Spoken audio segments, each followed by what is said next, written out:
전도서 8장 14절 세상에서 행해지는 헛된 일이 있나니 곧 악인들의 행위에 따라 벌을 받는 의인들이 있고 의인들의 행위에 따라 상을 받는 악인들도 있다는 것이라. 내가 이르노니 이것도 헛되도다. 이에 내가 희락을 찬양하노니 이는 사람이 먹고 마시는 즐거워하는 것보다 더 나은 것이 해 아래에는 없음이라. 하나님이 사람을 해 아래에서 살게 하신 날 동안 수고하는 일 중에 그러한 일이 그와 함께 있을 것이니라. 아멘. 거꾸로 돌아가는 세상 속에 헛된 일 두 가지가 있음을 전도서는 오늘 이야기하고 있습니다. 전도서를 읽으면 헛되고 헛되다, 헛되다는 말이 가장 많이 나옵니다. 시작할 때부터 끝날 때까지 헛되다고 허무한 그 인생을 이야기하고 있습니다. 헛되다는 그 말은 헤벨이라는 뜻인데, 이 헤벨은 실체가 없고 순간적이고 무익한 것을 말합니다. 겨울에 추워서 이제 언 손을 녹이기 위해서 입김을 부면 그 안개가 나왔다가 금방 사라지는 것, 그것이 바로 이 헤벨입니다. 비눗방울이 살짝 영롱한 빛을 띄우다가 금방 없어지는 것, 그것이 헤벨입니다. 겉만 그럴듯한 것, 실체가 없는 것이 헤벨입니다. 오늘 본문에 보니까 두 가지 헛된 일이 있는데, 그것은 의인이 잘되고 악인이 이제 고난당하는 것이 첫 번째 헛된 일이라면, 두 번째 헛된 일은 오직 먹고 사는 것이 희락의 전부라고 떠벌리는 것이 헛된 일이라고 전도서 기자는 이야기하고 있습니다. 14절 말씀 보세요. 세상에서 행해지는 헛된 일이 있나니 곧 악인들의 행위를 따라 벌을 받는 의인들도 있고 의인들의 행위를 따라 상을 받는 악인들도 있다는 것이라. 이 세상이 그런 것 같습니다. 정의가 있다면 그 악한 사람들은 벌을 받고 의인들은 상을 받아야 되지 않을까요? 그러나 반대로 작동합니다. 그 이유는 이 세상의 주인이 공중것에 잡은 사탄이기 때문에 그렇습니다. 가해자는 발을 푹쭉 뻗고 편히 잠을 자도 피해자는 고통스러운 밤, 그 번민의 밤을 지새우면서 잠을 못 잡니다. 요셉이 17살 때 형들에게 이제 배신당하고 그리고 죽임당할 직전에 하나님이 보호하셨고 노예가 되어 먼 곳으로 팔려갔습니다. 요셉이 잘못한 것은 아무것도 없었습니다. 오히려 형들이 잘못했습니다. 그래서 형들이 잘못한 것을 아버지에게 고했잖아요. 이 세상은 이처럼 어처구니 없는 일들이 종종 일어납니다. 2002년 대선 때 병풍 사건이라는 것이 있었습니다. 여러분 다 알죠? 김대엽이라는 사람이 갑자기 나타나서 모 여당 인사의 그 아들이 군대를 가지 않기 위해서 온갖 수단과 술수를 동원했다, 그런 이야기를 하면서 방송에 여기저기에 불려가면서 그 일을 떠들었습니다. 대통령 선거가 끝났습니다. 그 일 때문에 그 사람은 떨어졌고 그리고 야당 인사는 대통령이 되었습니다. 그런데 알고 봤더니 그것이 거짓이었어요. 이미 대통령은 바뀌었습니다. 그런 엄중한 일을 저지르고도 그 사람은 1년 10개월 만에 이제 감옥에서 나왔습니다. 시간이 지나서 필리핀으로 도망갔다가 작년에 잡혔다는 그 뉴스가 다시 한번 떴습니다. TV 뉴스에 나오는 정치인들과 경제인들을 보십시오. 엄청나게 나쁜 짓을 저질러도 눈 하나 깜짝하지 않습니다. 당당하게 이야기하면서 나는 그런 일이 없다고 이야기합니다. 살인을 저질렀어도 시체를 찾지 못하면 그 살인자를 기소조차 못하는 것이 오늘 우리의 법입니다. 세상은 그렇게 작동하지만 성경은 그렇게 이야기하지 않습니다. 오늘날 세상의 죄의 개념이 바뀌었습니다. 젊은 청년들에게 혼전 순결을 이야기하면 그 시대의 사고라고 고웃음을 칩니다. 동성애 이슈만 보더라도 40, 50년 전에는 수치스러운 행위였고, 그리고 감출 수밖에 없는 그런 아주 사악한 행동이었는데, 요즘은 떳떳하게 삶의 한 형태라고 주장하면서 동성애를 죄라고 이야기하는 사람들은 인권을 이제 유린하는 아주 나쁜 사람이라고 이야기합니다. 학교에서 아이들에게 동성애 방법, 안전한 섹스의 방법을 가르쳐야 한다고 주장하면서 이야기하고 있습니다. 어떻게 세상이 그렇게 돌아가고 있는지 모르겠습니다. 이 세상은 수치를 모르고 염치를 모르는 세상이 되어 버렸습니다. 이것이 오늘날 우리 시대의 모습입니다. 두 번째 헛된 일은, 여기 보니까 이 15절 말씀 보세요. 내가 희락을 찬양하노니 사람이 먹고 마시고 즐거워하는 것보다 더 나은 것이 없다. 먹고 마시고 즐거워하는 것, 그것이 오직 유일한 희락이라고 이야기하고 있는 거예요. 그럴까요? 먹고 마시는 것이 굉장히 중요하고 아주 필요한 것은 사실입니다. 어떻게 먹지 않고 살 수 있겠습니까? 먹지 않으면 죽지요. 그러면 반대로 부자라고 돈이 많다고 4끼를 먹을 수 있나요? 5끼를 먹을 수 있나요? 많이 먹는다고 되나요? 많이 먹어도 소용없고, 적게 먹어도 못 먹어도 죽고, 많이 먹어도 죽고, 그것이 이 세상의 원리이고 이치입니다.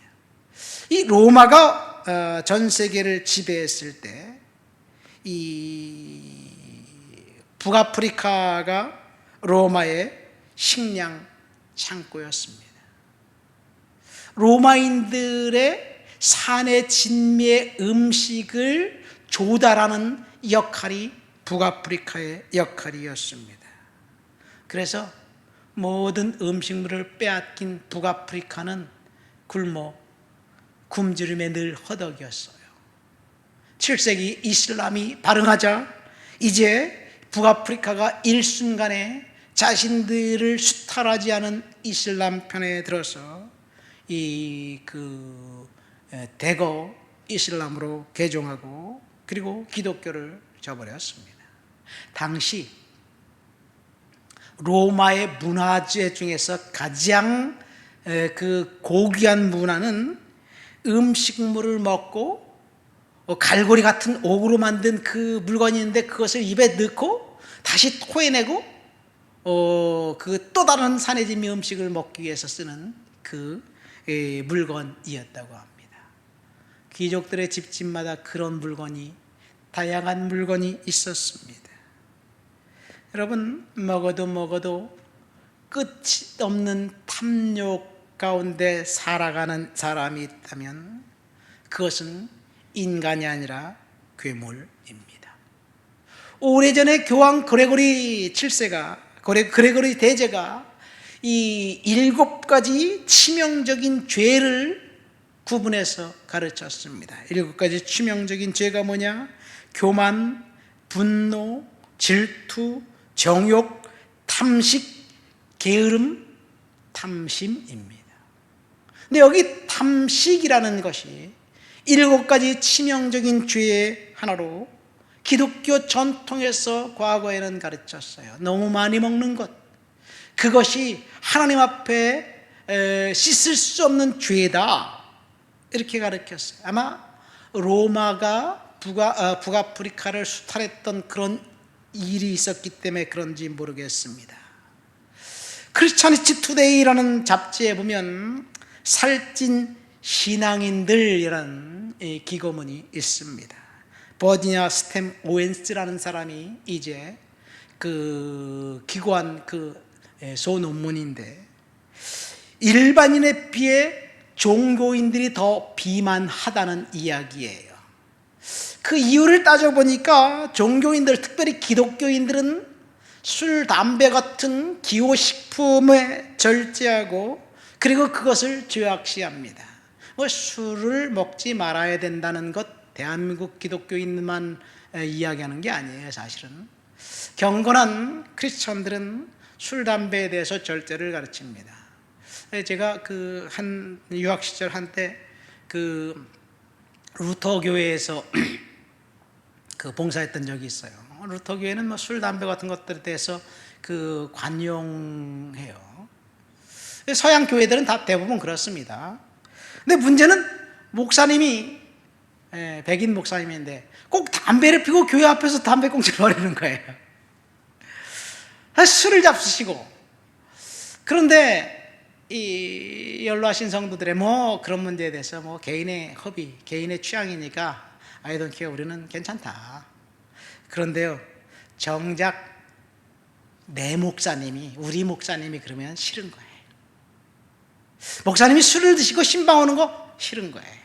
그래서 결국은 그 문제 때문에 그 목사님에게 교회를 사임하라고 권고하면서 목사님 상담을 받아보십시오. 상담 비용은 우리가 내드리겠습니다. 그런 이야기를 했던 기억이 납니다. 여러분, 이 기독교인들 술, 담배는 절제하는데 음식에 대해서 절제하지 못합니다. 그래서 살찐 종교인들에 대한 이야기가 나왔습니다. 이것이 그 탐식의 문제입니다. C.S. 루이스는 사탄은 오늘날의 세계에서 거의 승리를 목전에 두고 있으며 성도들마저 탐식은 기껏해야 사소한 결점일 뿐 영원한 문제들과는 아무 상관이 없다. 사탄의 기만적인 설득이라고 이야기합니다. 오늘날 누구도 많이 먹는 문제, 탐식이 죄라고 생각하지 않습니다. 요즘은 먹방이라는 것이 인기를 끌면서 오히려 많이 먹는 것이 자랑이고 돈벌이 수단이 되었어요. 토마스 아퀴나스는 탐식을 먹고 마심의 무절제한 욕망이라고 이야기하기도 했습니다. 많이 먹는 것, 탐식이 죄인지 아닌지는 이 그레고리 대제가 이야기했기 때문에 죄인 것은 확실한 것 같은데 오늘날 사람들에게 탐식이 죄다라고 이야기하면 뭐 그게 죄인가요? 강력하게 이야기할 수가 없어요. 살인, 간음, 사기 이런 것들은 명확하게 죄고 교만은 죄고 그런 것들이 죄라고 하지만 탐식이 죄다? 그렇게 목사님이 이야기한다면 그 교회에 과연 목사님이 계실 수 있을까? 여러분, 많은 사람이 일을 하다가 자, 밥 먹고 합시다. 우리 다 먹고 살고 하자는 일인데 뭐 가서 먹고 합시다. 밥 먹으러 갑시다. 이런 얘기를 해요. 여러분, 그 말에 저도 동의합니다. 먹고 살기 위해서 일하는 것이 한편으로는 맞기도 합니다. 그러나 먹고 사는 문제가 전부라면, 그것이 인생의 최고의 목적이라면 그것은 문제가 있지 않은가 생각됩니다. 사회학자 아브라함 메슬로우가 인간의 욕구 5가지를 나누면서 가장 밑에 있는 욕구가 생리적 욕구인데 이 생리적 욕구가 바로 먹는 문제를 이야기하고 있습니다. 여러분, 오늘날 통계에 의하면 굶주려 죽는 사람들보다 과도하게 먹어서 성인병과 비만으로 죽는 사람들이 훨씬 더 많습니다. 그렇게 따지고 보니까 아담과 이브도 먹는 문제 때문에 죄를 졌고 이삭도 에서가 사냥해 갖고 잡아온 고기로 만든 별미, 먹는 문제 때문에 에서에게 그 장자권을 주려고 한 것 같습니다. 먹는 문제 때문에 죄를 진 거예요. 중국의 역사에 약 600명의 황제들이 있었다고 합니다. 그들이 정치하는 일 외에 식탐과 색탐에 몰두해 천수를 누린 자가 거의 없다는 이야기예요. 일반 백성들은 2끼도 못 먹는데 중국 황제들은 하루 4끼를 먹었습니다. 식자재는 작은 한 끼 만드는데 작은 한 트럭의 분량이었고 조리사도 수백만 명이었습니다. 먹고 또 먹다가 결국은 인생을 화려하게 금방 마쳐버렸습니다. 이것이 식탐의 문제가 아닌가 생각됩니다. 말씀을 맺습니다. 오늘 우리는 전도서 기자를 이야기를 통해서 거꾸로 돌아가는 세상에서 행해지는 2가지 일에 대해서 생각해 보았습니다. 악인이 잘되고 의인이 고통받는 세상, 오직 먹는 것이 유일한 희락이라고 생각하는 세상, 헛된 세상입니다. 그러나 하나님의 공의는 반드시 있습니다. 심판날이 오면 그날 하나님께서 반드시 사람들이 행한 대로 판단하실 거예요. 의인은 하나님께 인정받고 악인은 반드시 심판받게 되어 있습니다. 이 세상은 거꾸로 돌아가지만 하나님은 심판의 날이 오면 또다시 회복될 것을 믿습니다. 하나님 아버지 감사합니다. 거꾸로 돌아가는 세상, 그 세상 속에 우리가 살고 있지만 믿음으로 살아가고 은혜로 살아갈 수 있도록 주여 도와주시옵소서. 날마다 성령과 동행하는 인생을 살아가도록 도와주옵소서. 예수님의 이름으로 기도합니다. 아멘.